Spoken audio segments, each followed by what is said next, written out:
Terpaksa nikahi bapak kos demi lanjutkan kuliah. Malam pertama aku syok saat tahu burungnya tak bisa berdiri.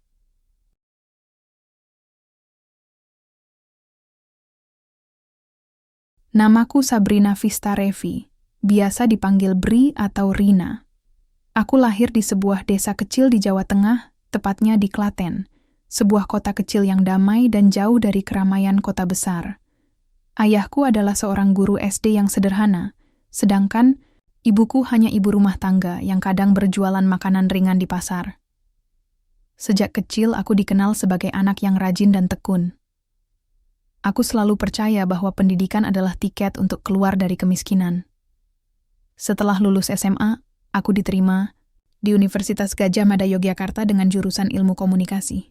Kabar itu membuat ayahku menangis haru. Ia bilang, "Kamu akan menjadi cahaya terang untuk keluarga kita." Tapi hidup tak selalu mudah. Aku tinggal di kontrakan kecil di daerah Condong Catur, dekat kampus. Kontrakan itu murah, tapi cukup layak. Hanya kamar ukuran 3-4 meter dengan kamar mandi dalam. Biaya bulanan sekitar 800.000. Untuk ukuran Jogja, itu termasuk murah. Tapi, untuk orang seperti aku, uang segitu bisa bikin stres 7 hari seminggu. Awalnya, ayahku masih mengirimkan uang bulanan. Cukup untuk bayar kos, beli makan, dan biaya transportasi ke kampus. Namun 3 bulan lalu, kabar buruk datang.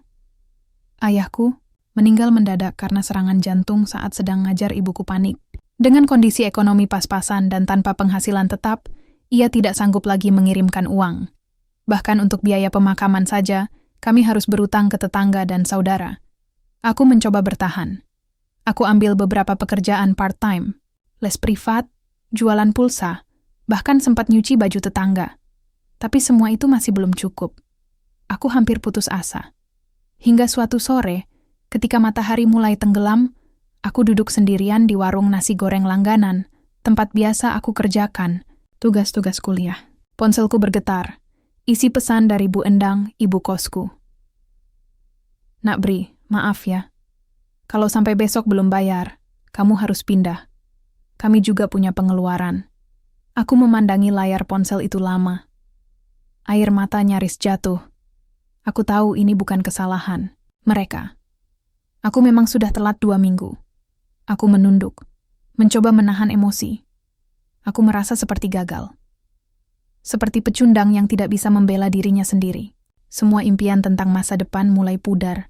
Lalu, entah dari mana, suara pelan menyapa dari belakang. "Masih ada sisa nasi gorengmu?" Aku menoleh. Di belakangku berdiri Pak Adi, salah satu pemilik kos terbesar di Condong Catur. Usianya sekitar 50-an, tampak tua tapi masih segar. Rambutnya sudah memutih di sana-sini, tapi sorot matanya lembut. Aku mengangguk pelan. "Boleh saya duduk?" Aku mengangguk lagi. Dia memesan nasi goreng dan teh hangat. Lalu tanpa basa-basi, dia berkata, "Aku lihat kamu sering bolos kos. Kamu stres ya?" Aku diam. "Aku tahu kamu susah. Bu Endang cerita padaku. Dia juga susah hati harus bicara keras padamu." Aku menatapnya ragu. "Maaf Pak, saya akan usahakan secepatnya." Tapi ia menggeleng pelan. "Aku nggak mau duit darimu.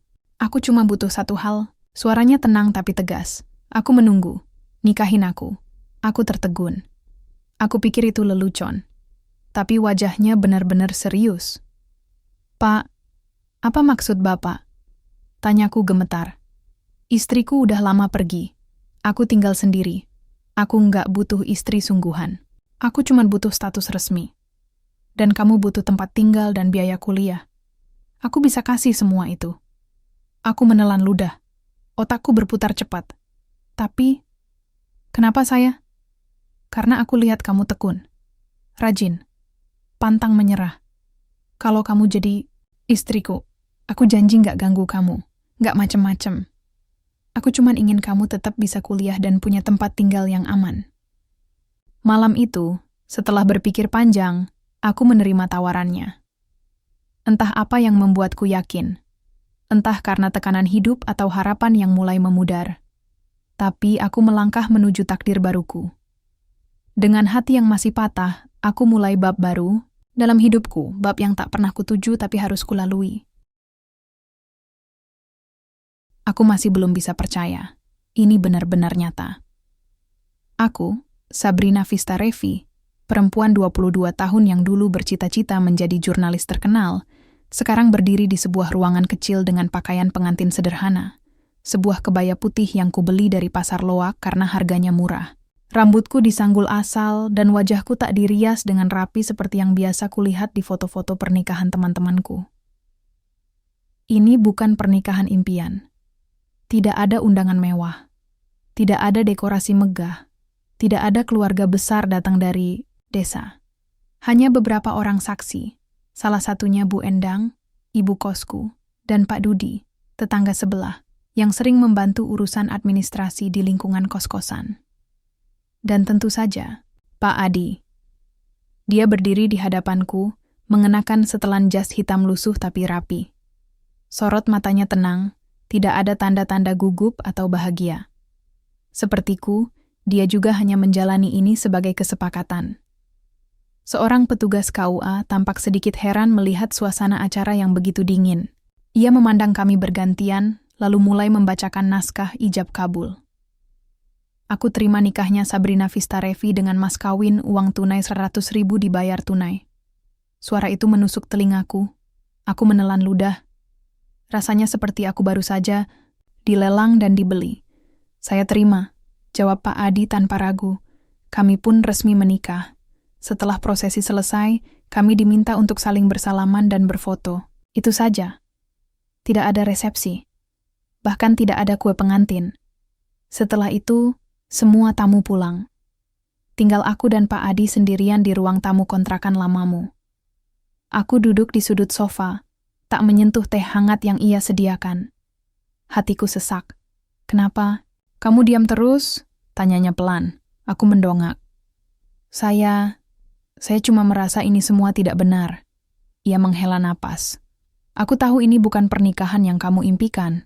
Aku juga tidak. Tapi kita sama-sama butuh sesuatu. Kamu butuh tempat, tinggal dan biaya kuliah. Aku butuh status. Agar hidupku lebih mudah secara administratif. Aku menunduk. Jadi, selama ini Bapak hanya butuh status? Iya. Dan kamu butuh perlindungan. Ini win-win solution. Aku menggigit bibir. Aku ingin marah, tapi tak ada alasan bagiku untuk melakukannya. Ini adalah kesepakatan yang sudah kuterima.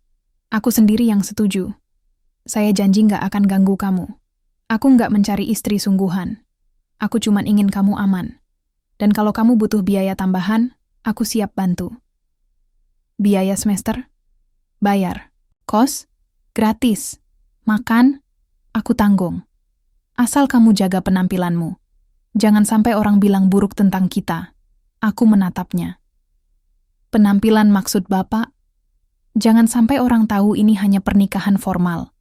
Kita harus pura-pura romantis. Di depan umum. Kalau tidak mereka akan curiga. Gosip bisa menyebar. Aku mengangguk perlahan. Aku tidak suka, tapi aku mengerti. Di dunia kos-kosan Jogja, gosip bisa lebih cepat menyebar daripada angin. Apalagi jika menyangkut hal-hal seperti ini. Hari itu, aku dipindahkan ke kamar baruku, kamar utama di lantai atas, yang dulunya kamar istrinya Pak Adik. Kamar itu luas, cukup nyaman, ada kasur besar, lemari kayu tua, meja rias, dan jendela besar yang menghadap ke taman belakang. Bau parfum wanita masih tersisa di sana, meskipun sudah lama tidak digunakan. Aku membuka tas kecilku, lalu mulai meletakkan barang-barangku. Aku merasa seperti penyusup di rumah orang lain. Pak Adi mengetuk pintu. Kamu capek? Mau makan apa malam ini? Aku menggeleng. Nggak lapar. Ia menghela napas. Sabrina, jangan pikirkan ini terlalu berat. Aku tidak akan mengganggumu. Aku cuma ingin kamu fokus pada kuliahmu. Aku akan bantu kamu sejauh mungkin. Aku menatap matanya. Untuk pertama kalinya, aku melihat sesuatu yang lain di dalam sorot mata itu. Bukan nafsu, bukan keinginan, tapi kepedulian. Aku mengangguk pelan. Terima kasih, Pak. Panggil aku Adi saja. Sekarang kita suami istri, kan? Aku tersenyum tipis. Iya, Adi. Malam itu, aku tidur sendirian di kamar besar itu. Tidurku tidak tenang. Aku bermimpi tentang ayahku. Ia menatapku dengan tatapan sedih, seolah berkata, "Kenapa kamu lakukan ini, Nak?" Aku terbangun dengan air mata di pipi. Aku tidak tahu apakah aku melakukan hal yang benar. Tapi satu hal yang pasti, aku tidak punya pilihan lain. Aku masih belum bisa memproses hari ini. Pernikahanku dengan Pak Adi, baru saja terjadi, dan sekarang malam pertama sudah tiba. Aku tidak tahu apa yang harus kulakukan. Tidak ada orang tua yang memberiku nasihat. Tidak ada sahabat yang menemaniku. Hanya aku sendirian, duduk di tepi ranjang besar itu, menggenggam ujung selimut dengan tangan gemetar. Lampu kamar menyala redup. Bau parfum wanita yang pernah tinggal di sini masih terasa. Entah kenapa, bau itu membuatku merasa seperti penyusup di dalam hidupnya. Seperti aku mencuri sesuatu yang bukan milikku. Di luar kamar, langkah kaki terdengar pelan mendekat. Jantungku berdebar cepat. Aku tahu siapa yang datang. Pintu diketuk perlahan. "Sabrina, kamu masih bangun?" Itu suara Adi. Aku menelan ludah. Iya. Pintu terbuka sedikit. Ia memasuki kamar dengan pakaian santai. Kemeja lengan pendek putih dan celana training hitam. Rambutnya sedikit basah, mungkin habis mandi. "Aku nggak akan ganggu kamu," katanya sambil duduk di kursi dekat meja rias. "Tapi, kita harus bicara." Aku menoleh padanya. "Ada apa?" Ia diam sejenak, seolah mencari kata-kata yang tepat. Malam ini adalah malam pertama kita sebagai pasangan suami istri. Aku tahu ini semua hanya formalitas. Tapi, tolong jaga penampilanmu. Orang-orang di lingkungan kos akan mulai curiga kalau kita tidak bersikap normal. Aku menghela napas panjang. Aku tahu maksudnya. "Kamu ingin kita pura-pura romantis?" "Iya. Minimal di depan umum. Di luar rumah. Di dalam rumah kamu bebas. Aku tidak akan mengganggumu. Tapi, kalau ada tamu atau tetangga, tolong jaga sikapmu, agar tidak timbul gosip buruk." Aku menunduk. "Oke." Ia melihat wajahku yang murung. "Kamu takut padaku?" tanyanya pelan. Aku menggeleng cepat. "Bukan begitu. Cuma, ini semua terasa sangat aneh. Saya masih belum bisa percaya bahwa saya sekarang benar-benar istri Bapak." Ia tersenyum tipis. Kita sama-sama belum terbiasa. Aku juga merasa ini semua agak tidak biasa. Aku mengangguk pelan. Kami diam cukup lama. Suara angin dari jendela menjadi satu-satunya suara yang terdengar.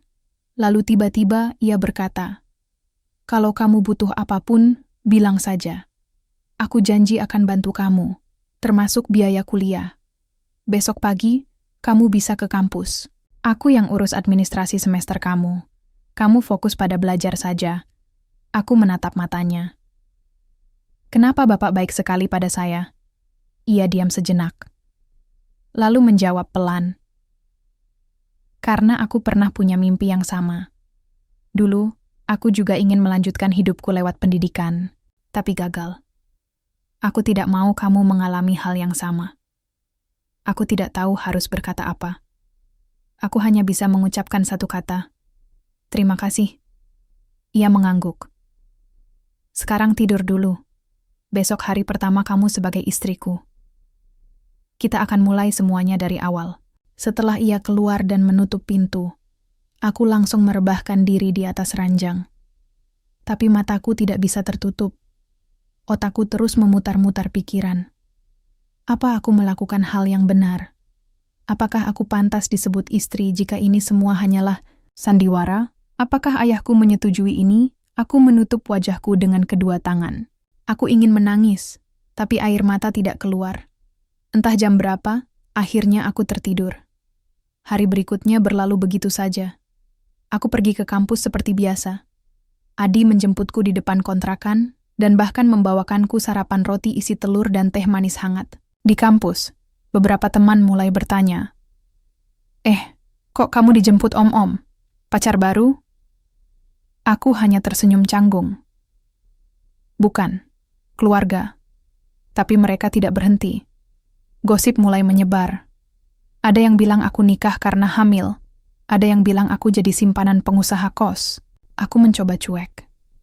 Tapi hati kecilku sakit. Saat pulang ke kontrakan, suasana rumah terasa sepi. Adi tidak ada di rumah. Aku masuk ke kamarku dan mulai mengerjakan tugas kuliah. Tapi saat malam tiba, aku merasa gelisah. Ini adalah malam kedua kami sebagai suami istri. Dan entah kenapa, aku merasa ada sesuatu yang harus dibicarakan. Aku memutuskan untuk menunggunya di ruang keluarga. TV menyala tanpa suara. Aku duduk di sofa, menunggu. Beberapa menit kemudian, pintu terbuka. Adi masuk. "Masih bangun?" tanyanya sambil melepas jaketnya. Aku mengangguk, ia duduk di sebelahku. "Ada apa?" Aku menarik napas panjang. "Saya ingin bicara tentang malam pertama." Wajahnya berubah. Ia menatapku serius. "Kenapa?" Aku menunduk. Saya merasa ada sesuatu yang salah. Saya tidak tahu harus bersikap bagaimana. Saya merasa seperti istri yang tidak sempurna. Ia terdiam. Lalu berkata pelan, "Kamu tidak salah apa-apa, Sabrina. Aku yang tidak sempurna." Aku mendongak. "Maksud Bapak?" Ia menghela napas. Matanya tampak berkaca-kaca. "Sebenarnya, aku tidak bisa seperti pria lain. Aku tidak bisa ereksi lagi sejak 5 tahun lalu." Aku terdiam. Saya tidak mengerti. Ia menatapku lurus-lurus. Aku impoten. Sudah lama. Itu sebabnya istriku dulu meninggalkanku. Dia depresi karena tidak bisa punya anak. Ujung-ujungnya, dia bunuh diri. Aku tercekat. Air mata nyaris jatuh dari matanya. Aku tidak pernah bisa menjadi suami yang layak. Aku tidak pernah bisa memberi anak. Aku tidak pernah bisa mencintai seorang wanita secara utuh. Aku tidak tahu harus berkata apa. Aku minta maaf, lanjutnya. Aku tahu ini semua terlalu berat untukmu. Aku tahu kamu pasti merasa seperti tertipu. Tapi, aku hanya ingin kamu aman. Aku tidak pernah berniat menyakitimu. Aku menatapnya. Hatiku terasa remuk. Aku tidak merasa ditipu. Aku merasa kasihan.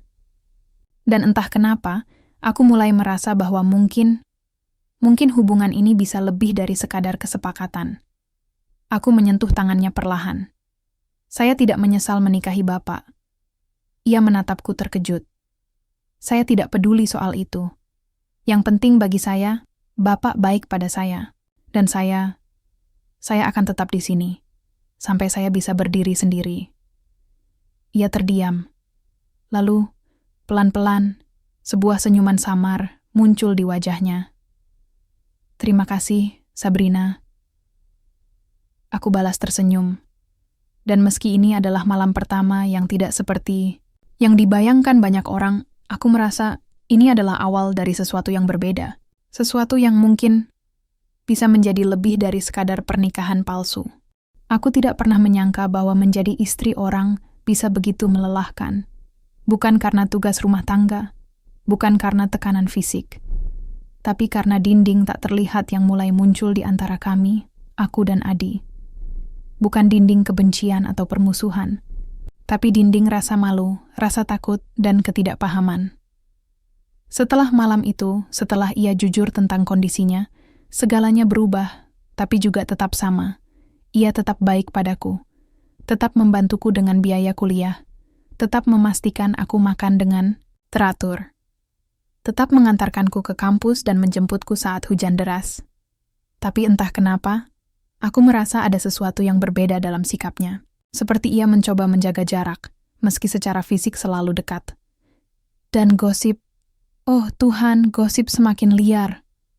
"Kamu beneran nikah sama pemilik kos?" tanya Sisi, teman sekelasku, sambil melirikku dari atas buku catatannya. "Iya," jawabku, singkat, sambil mencatat poin-poin dari presentasi dosen. "Aduh, kamu emang lagi butuh uang banget ya? Aku dengar-dengar sih dia tua dan gak bisa punya anak. Kamu niat hidup sama dia? Aku menarik napas panjang, berusaha tenang. Itu urusan pribadi.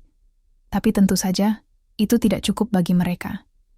Di Jogja, apalagi di lingkungan kampus dan kos-kosan, gosip adalah darah yang mengalir cepat. Ada yang bilang, aku menikah karena hamil. Ada yang bilang, aku pelacur hati yang rela jual diri demi uang. Bahkan ada yang menyebarkan foto lamaku di grup WA kosan lama, dengan caption, dulunya cewek santai, sekarang jadi istri pengusaha kos. Gak heran hidupnya enak. Aku ingin marah, ingin melabrak. Tapi semua itu hanya akan membuat situasi lebih buruk. Yang lebih menyakitkan adalah ketika aku pulang ke kontrakan dan mendengar ibu-ibu tetangga bicara sambil tertawa-tawa di warung depan. Lihat tuh, cewek cantik kok nikah sama om-om. Pasti ada udang di balik batu. Mungkin dia sudah hamil duluan kali. Ah, masa iya? Nggak kelihatan tuh perutnya. Mungkin baru 2 bulan. Aku pura-pura tidak mendengar. Tapi air mataku hampir jatuh. Saat sampai di rumah, Adi sedang duduk di ruang tamu, membaca koran. Ia langsung menoleh saat aku masuk. Kamu kenapa? Tanyanya khawatir. Aku menggeleng. Nggak apa-apa. Ia bangkit dari kursi. Jangan bohongin aku, Sabrina. Aku lihat matamu. Ada apa? Aku diam sejenak, lalu akhirnya berkata pelan. Orang-orang, mereka bicara buruk tentang kita. Wajahnya langsung berubah. Sorot matanya menjadi dingin. Bicara apa? Macam-macam. Ada yang bilang aku menikah karena hamil.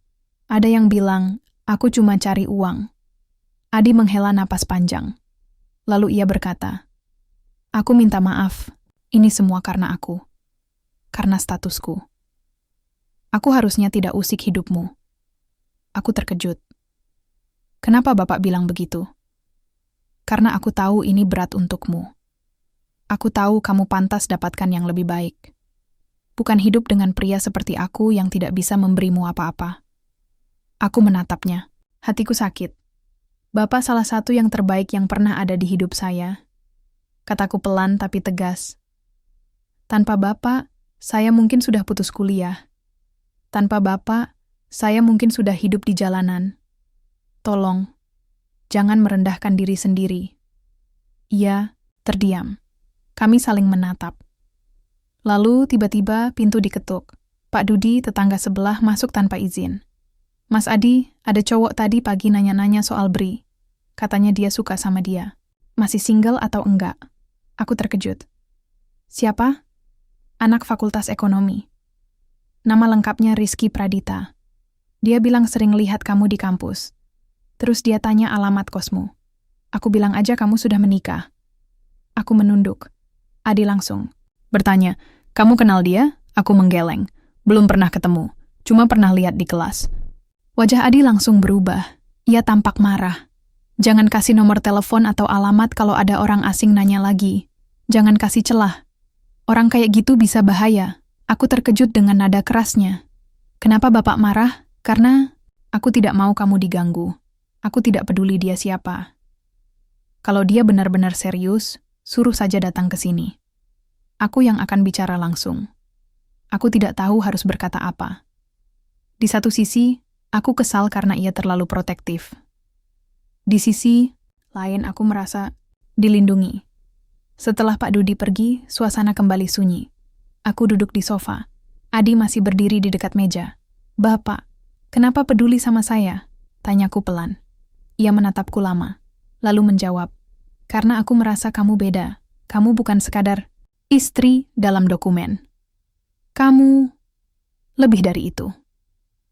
Aku tidak tahu harus tersenyum atau menangis. Kami tidak pernah menyentuh topik tentang kondisinya lagi. Tapi entah kenapa, aku mulai merasa bahwa hubungan ini tidak hanya soal kesepakatan. Ada sesuatu yang mulai tumbuh. Perlahan, samar-samar, tapi nyata. Dan aku takut. Karena semakin dekat aku dengan Adi, semakin besar kemungkinan aku akan terluka. Beberapa hari setelah percakapan itu, aku memutuskan untuk berbicara dengan psikolog kampus. Aku merasa pikiran dan hatiku terlalu penuh. Aku butuh tempat untuk meluapkan semuanya. Jadi, Kamu menikahi pria yang jauh lebih tua hanya demi bisa lanjut kuliah? Tanya psikolog itu, seorang wanita paruh baya bernama Bu Intan. Aku mengangguk. Bagaimana perasaanmu sekarang? Aku diam sejenak. Awalnya aku merasa seperti pelacur hati. Tapi sekarang, aku tidak tahu lagi. Dia sangat baik padaku. Dia tidak pernah menyentuhku. Tapi kadang, aku merasa ia melindungi aku seperti suami sebenarnya. Bu Intan tersenyum lembut. Cinta tidak selalu datang dalam bentuk yang kita bayangkan. Kadang, ia datang dalam bentuk perlindungan, pengorbanan, atau kepedulian kecil yang terus-menerus. Aku menatapnya. Tapi bagaimana kalau nanti aku tidak bisa lepas darinya? Bagaimana kalau nanti aku justru terluka? Kamu tidak bisa menghindari risiko dalam hidup. Tapi kamu bisa belajar dari setiap langkah yang kamu ambil. Aku pulang dengan kepala penuh pertanyaan. Saat sampai di kontrakan, Adi sedang menungguku di teras. Ia langsung menyambutku dengan segelas teh hangat. Kamu dari mana? Dari psikolog kampus. Ia mengernyit. Ada apa? Aku tersenyum tipis. Hanya ingin bicara tentang beberapa hal. Termasuk tentang kita. Ia diam sejenak. Lalu berkata, kalau kamu butuh waktu untuk sendirian, aku akan mengerti. Aku menggeleng. Saya tidak ingin sendirian. Saya hanya ingin tahu arah dari semua ini. Ia menatapku. Matanya berkaca-kaca. Sabrina, aku tidak punya banyak hal untuk ditawarkan. Tapi jika kamu mau, aku akan terus mencoba menjadi pria yang layak untukmu.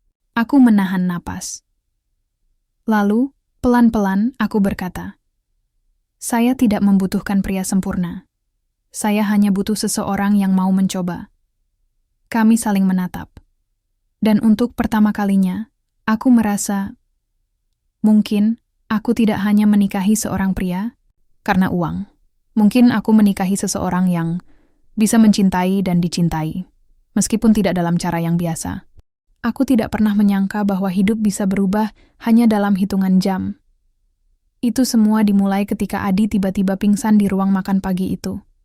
Aku sedang memasak nasi goreng untuk sarapan, dan ia duduk di meja sambil membaca koran seperti biasa. Tiba-tiba, suara kursi terjatuh membuatku langsung berlari keluar. Ia sudah jatuh, matanya tertutup, wajahnya pucat, tangannya gemetar. Aku panik, berteriak meminta tolong. Untunglah tetangga mendengar dan segera membantu menghubungi ambulans. Kami langsung menuju RSUD Sleman. Di mobil, aku meremas tangannya erat-erat. Hatiku hancur melihat tubuhnya yang lemah. Adi, bangun. Kamu harus bangun. Dokter langsung membawanya ke IGD. Aku hanya bisa menunggu di luar dengan rasa takut yang luar biasa. Setelah beberapa jam, dokter akhirnya keluar. Ada masalah pada tekanan darahnya. Hipertensi kronis. Ini bukan serangan jantung, tapi kondisi ini sudah cukup parah. Dia juga punya riwayat gangguan jantung dari hasil rekam medis lama. Aku terdiam. Jadi, dia harus dirawat? Iya. Minimal seminggu. Kami akan lakukan observasi lebih lanjut. Aku menghela napas panjang. Lalu bertanya, apakah ada faktor psikologis yang memperburuk kondisinya? Dokter itu menatapku sejenak, lalu berkata pelan, stres dan depresi bisa sangat memengaruhi kesehatan jantung. Jika pasien memiliki beban emosional yang besar, itu bisa menjadi faktor pemicu. Aku menunduk. Aku tahu betul tentang beban emosional itu, karena aku sendiri juga merasakannya. Selama seminggu, aku bolak-balik antara rumah sakit dan kampus. Untungnya, ujian tengah semester belum dimulai, jadi aku masih bisa mengatur waktu. Tapi hari-hari di rumah sakit adalah hari-hari yang paling menyedihkan bagiku. Adi tampak begitu rapuh. Tubuhnya kurus. Sorot matanya tidak secerah biasanya. Bahkan, senyumnya pun mulai jarang muncul. Aku mencoba menjaga semangatnya. Membacakan koran, cerita lucu dari kampus, bahkan membawakan lagu favoritnya dari ponselku. Tapi ia hanya tersenyum tipis, lalu kembali diam. Sampai suatu malam, saat ia tidak bisa tidur, kami bicara panjang. Aku capek, Bri, katanya pelan. Aku menatapnya. Capek apa? Capek hidup. Capek jadi pria yang enggak sempurna. Capek jadi suami yang enggak bisa memberimu apa-apa. Aku tercekat. Bapak jangan bicara seperti itu. Ini fakta, potongnya. Aku tahu kamu pantas dapatkan yang lebih baik. Aku cuma pengecut yang tidak pernah bisa move on dari masa lalu. Aku menahan air mata. Maksud Bapak? Ia menarik napas panjang. Sebenarnya, aku pernah berobat 2 tahun lalu. Ada obat yang bisa bantu, ada terapi. Tapi setiap kali aku coba, aku selalu gagal. Dan setiap gagal, aku makin yakin kalau aku memang tidak layak dicintai oleh wanita manapun. Aku tidak tahan lagi, air mataku jatuh. Kenapa Bapak bilang begitu? Kenapa Bapak pikir saya tidak mencintai Bapak? Ia menatapku terkejut. Saya tidak peduli soal itu. Saya tidak butuh pria yang sempurna. Saya hanya butuh pria yang mau mencoba, yang mau berjuang bersama saya. Ia terdiam, lalu berkata pelan, "Kamu benar-benar tidak peduli?" Saya mencintai Bapak karena siapa diri Bapak. Bukan karena apa yang Bapak bisa berikan. Bukan karena fisik. Bukan karena status. Tapi karena hati Bapak. Kebaikan Bapak. Perlindungan Bapak. Semua itu yang membuat saya merasa aman. Ia diam lama. Lalu, tanpa diduga, air mata turun dari matanya. Maafkan aku, Sabrina. Maafin aku yang tidak bisa menjadi suami yang kamu impikan. Aku menyentuh tangannya. Justru karena Bapak tidak seperti yang saya impikan. Itulah kenapa saya justru semakin mencintai Bapak. Besok paginya, aku memutuskan untuk berbicara dengan dokter. Kalau ingin membantu pemulihan Pak Adi secara total, apakah ada rekomendasi pengobatan atau terapi lanjutan? Tanyaku. Dokter itu menatapku dengan tatapan simpati. Kami bisa bantu secara fisik, tapi yang lebih penting adalah dukungan mental dan emosional. Jika ada trauma psikologis, terapi psikolog sangat penting. Aku mengangguk. Saya akan usahakan itu. Ketika aku pulang ke kontrakan, aku membuka laptop dan mulai mencari informasi tentang terapi psikolog di Jogja yang spesialis dalam masalah seksualitas dan trauma. Beberapa nama muncul. Salah satunya Dr. Maya Putri, seorang psikolog klinis yang sering menangani kasus-kasus trauma pasca kehilangan pasangan hidup. Aku mencatat alamatnya. Lalu, satu hal lagi yang kucari. Catatan medis lama, Adi. Aku ingat beberapa bulan lalu ia pernah menyimpan sebuah map biru di lemari atas. Isinya dokumen-dokumen lama, termasuk surat kematian mantan istrinya. Aku membukanya. Isi surat itu menyebutkan bahwa mantan istrinya meninggal karena bunuh diri. Obat tidur. Tidak ada tanda kekerasan fisik. Hanya catatan singkat tentang depresi berkepanjangan. Aku menutup map itu dengan tangan gemetar. Entah kenapa, aku merasa seperti membuka rahasia yang tidak seharusnya kulihat. Tapi aku juga merasa bahwa inilah titik balik yang selama ini aku tunggu. Titik di mana aku harus membuat keputusan untuk membantunya, untuk menyelamatkannya. Dan mungkin untuk menyelamatkan hubungan kita. Beberapa hari kemudian, Adi akhirnya pulang dari rumah sakit. Ia tampak lebih segar, lebih tenang. Tapi sorot matanya masih menyimpan sesuatu yang gelap. Aku menemui Dr. Maya dan memesan janji terapi untuknya. Aku tidak memberitahunya langsung. Aku tahu ia pasti menolak. Jadi aku memilih cara lain. Suatu sore, saat kami sedang duduk di teras, aku berkata pelan. Pernah kepikiran untuk konsultasi ke psikolog? Ia menoleh cepat. Kenapa?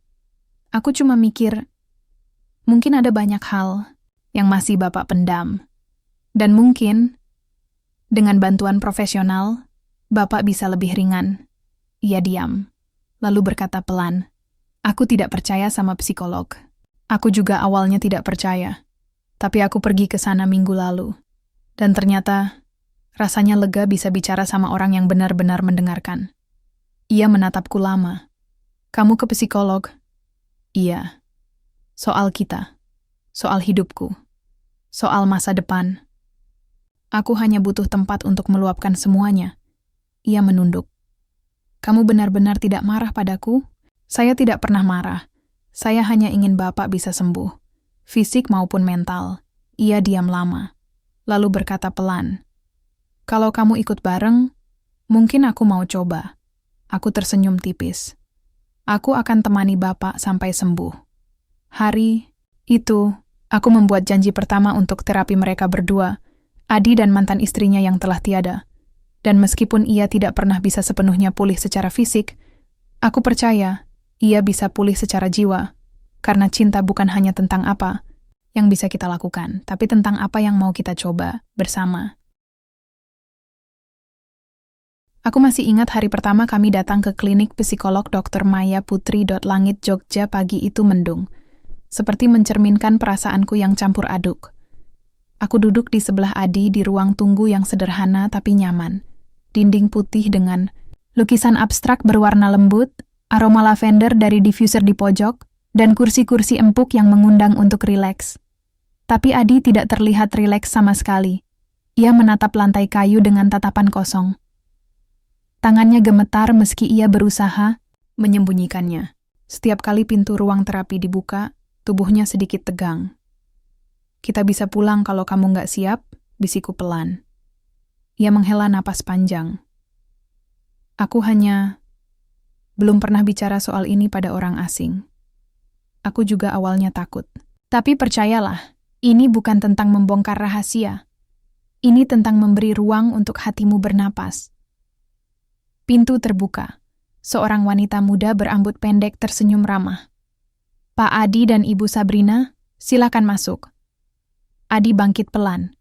Aku menggenggam tangannya sejenak, saya di sini. Sampai selesai. Sesi pertama terasa berat.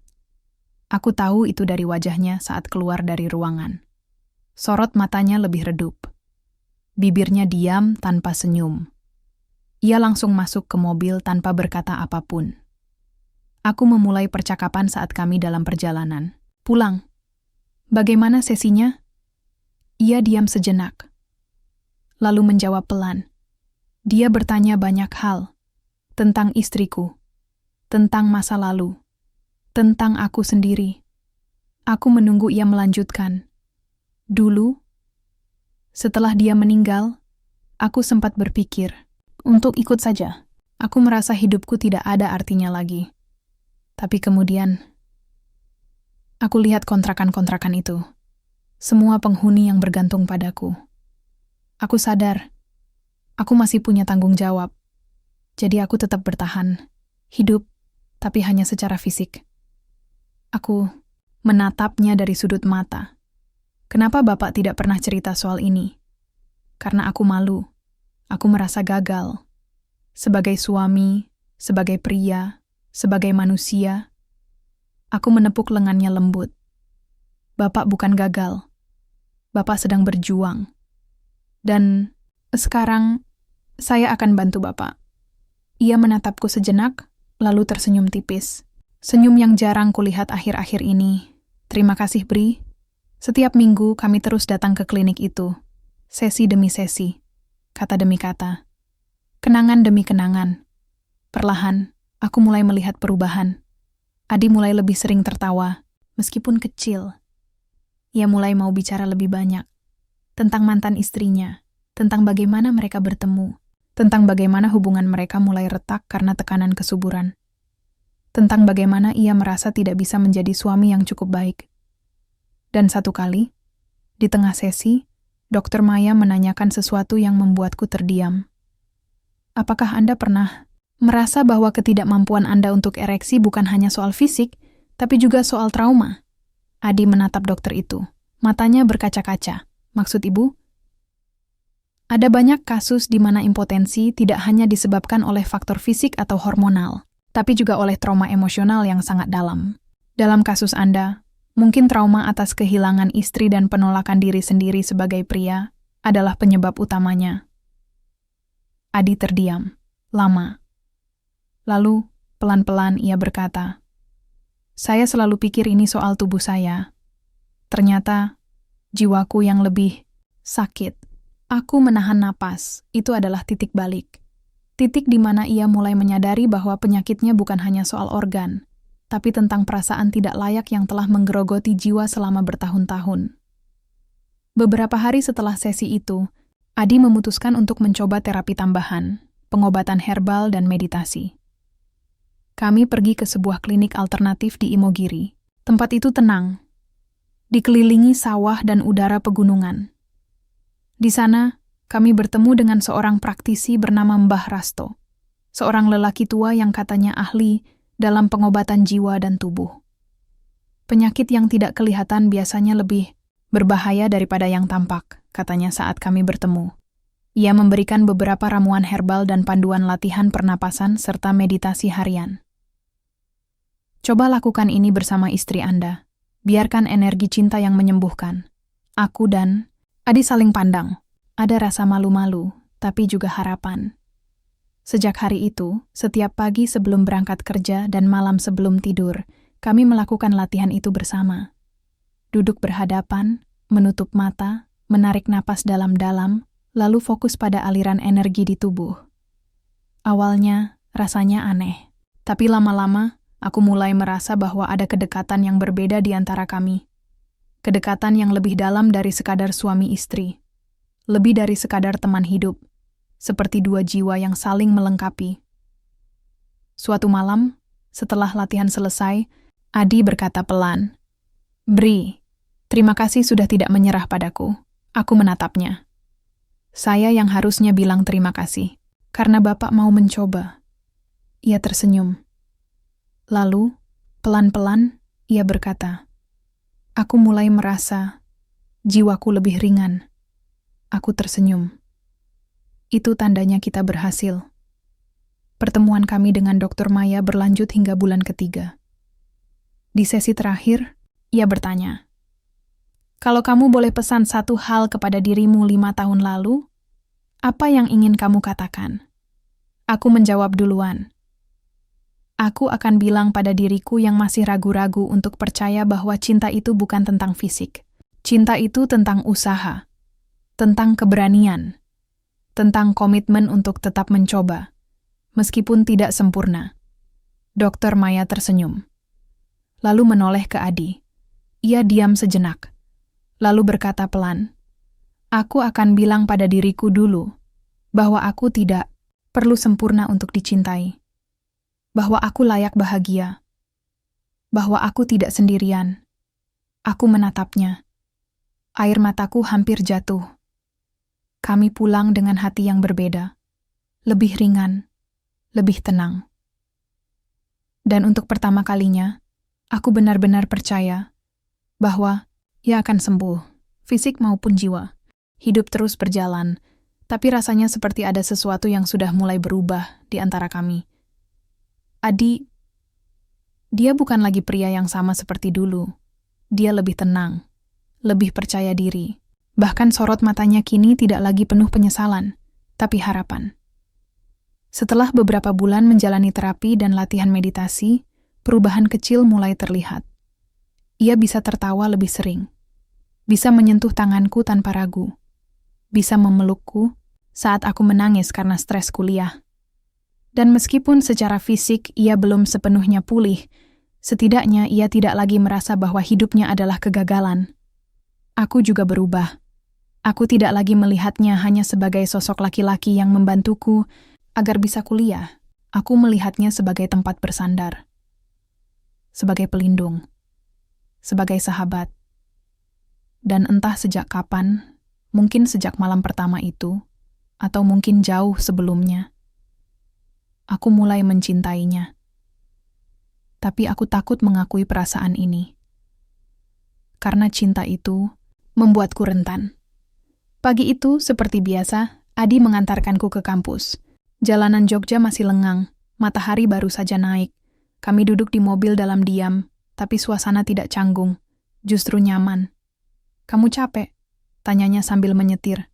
Aku menggeleng. "Enggak, cuma mikirin tugas akhir." Ia menoleh sebentar. "Kalau kamu butuh waktu untuk fokus, bilang aja. Aku bisa urus semua rumah. Aku tersenyum tipis. Terima kasih, Mas. Ia tersenyum juga. Kenapa tadi panggil Mas? Aku menunduk. Cuma terasa lebih tepat. Ia tertawa pelan. Dulunya kamu selalu panggil Pak, sekarang jadi Mas. Apa artinya? Aku diam. Lalu berkata pelan, mungkin karena saya mulai merasa kamu bukan cuma orang tua, tapi suami saya. Ia terdiam. Sorot matanya berubah, lalu ia berkata, aku senang mendengarnya. Saat pulang dari kampus sore itu, aku langsung menuju kontrakan. Hari ini sangat melelahkan. Ujian presentasi, kelompok diskusi, dan tugas kelompok yang belum selesai. Aku ingin cepat-cepat mandi dan istirahat, tapi ketika sampai di depan pintu, suara dari dalam membuatku terkejut. Jangan sok suci. Kamu lihat sendiri kan?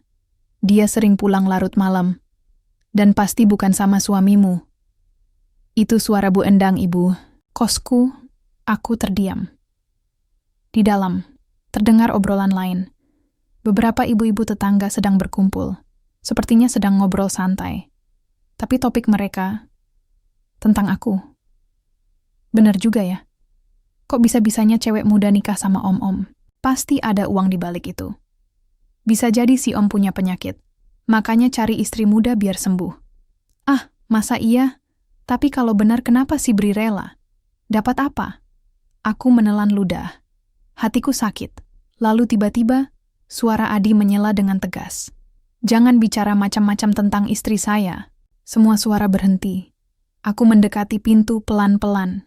Mereka semua menatap Adi. Wajahnya merah marah. Matanya tajam. Sabrina bukan perempuan murahan. Dia bukan orang yang kalian pikirkan. Dia istri saya, dan dia layak dapat penghormatan dari umuran kalian. Jangan bicara buruk tentang orang yang tidak kalian kenal. Bu Endang tampak salah tingkah. Maaf, Mas Adi, kami cuma bercanda. Ini bukan soal bercanda, potongnya. Ini soal harga diri, soal rasa hormat. Kalau kalian tidak bisa memberi itu pada istri saya, maka jangan pernah bicara soal hidup kami lagi. Ia menoleh ke arahku, melihatku berdiri di ambang pintu. Aku tidak bisa menahan air mataku lagi. Aku masuk pelan. Semua ibu-ibu mulai pamit satu persatu. Hingga akhirnya hanya kami berdua di ruang tamu. Adi langsung bangkit. Kamu dengar semua itu? Aku mengangguk pelan. Aku minta maaf. Aku tidak tahan dengar mereka bicara buruk tentangmu. Aku tidak peduli apa kata orang. Yang penting, bagiku, kamu baik-baik saja. Aku menatapnya. Lalu berkata pelan, kenapa? Bapak begitu peduli sama saya? Ia diam sejenak. Lalu menjawab, karena aku tidak bisa membayangkan hidupku tanpa kamu. Aku tercekat. Dan untuk pertama kalinya, aku merasa bahwa kata-kata itu bukan sekadar ucapan basa-basi. Itu adalah kebenaran. Beberapa hari setelah insiden itu, hubungan kami semakin intim. Bukan secara fisik, tapi emosional. Kami mulai saling terbuka, saling percaya, saling melengkapi. Suatu malam, saat hujan deras mengguyur Jogja, aku sedang mengerjakan tugas akhir di ruang keluarga. Adi duduk di sebelahku membaca koran. Suara hujan dan angin menjadi pengiring diam kami.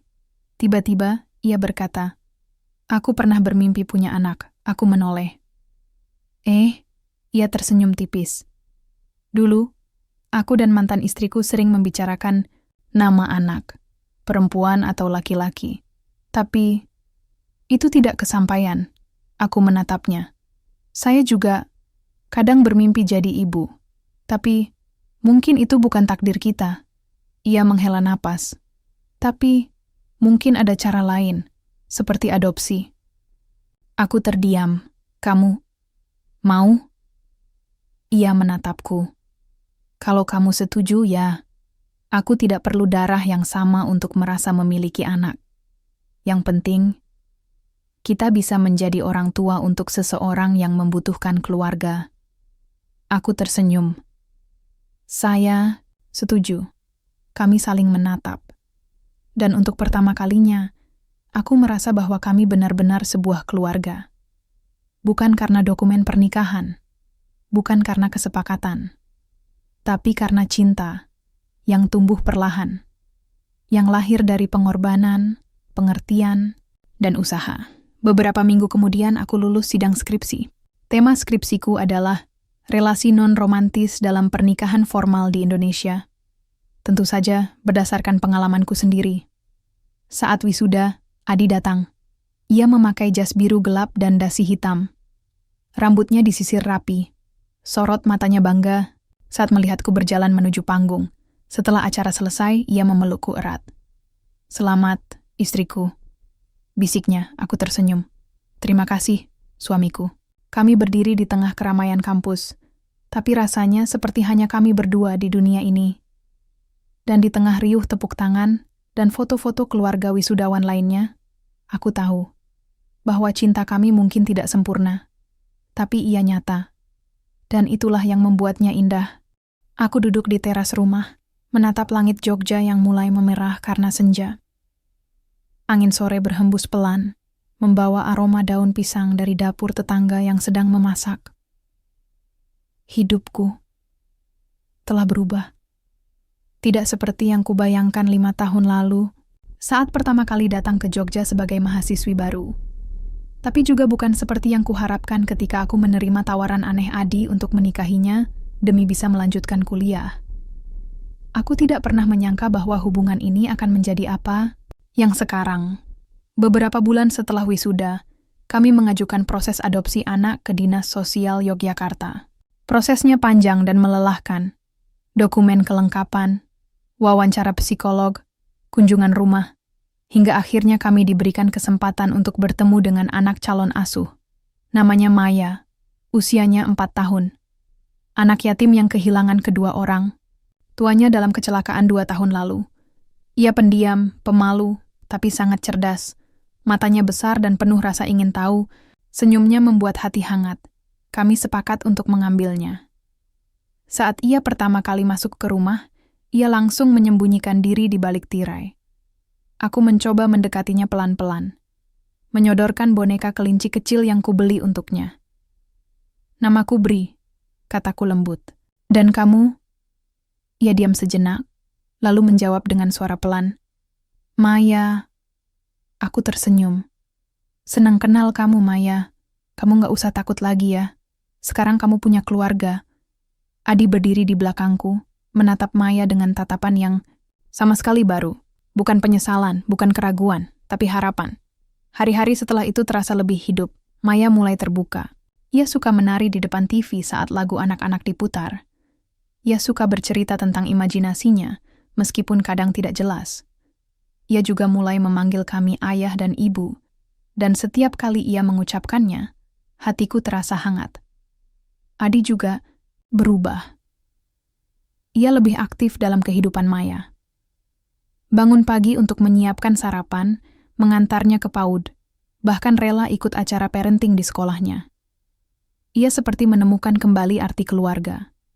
Dan meskipun secara fisik ia belum pulih sepenuhnya, secara jiwa, ia sudah sembuh. Suatu malam, setelah Maya tertidur, kami duduk di teras sambil minum teh hangat. "Aku merasa seperti hidup lagi," katanya pelan. Aku menoleh padanya. "Maksud Bapak?" "Iya. Dulu, aku pikir hidupku hanya soal bertahan, hidup tanpa tujuan. Tapi sekarang, aku punya alasan untuk bangun pagi, untuk bekerja, untuk tersenyum." Aku tersenyum, tipis. "Itu karena Maya? Bukan cuma dia?" Ia menatapku. "Tapi juga kamu." Aku menunduk, menahan air mata. "Kamu adalah satu-satunya yang tidak menyerah padaku. Bahkan saat aku sendiri ingin menyerah pada hidupku." Aku menatap matanya. "Karena saya tahu kamu pantas dicintai." Ia diam sejenak, lalu berkata pelan, "Aku masih ingat malam pertama kita. Malam itu, aku merasa seperti gagal total sebagai suami." Aku menarik napas panjang. Saya juga merasa begitu. Tapi sekarang, saya tidak peduli soal itu. Yang penting bagi saya, adalah kamu ada di sini, utuh, baik secara fisik maupun jiwa. Ia tersenyum, lalu berkata, "Ada sesuatu yang ingin aku bicarakan. Aku menunggu. 2 minggu lalu aku pergi ke dokter lagi. Aku minta pemeriksaan lengkap. Dan hasilnya, ada kemajuan.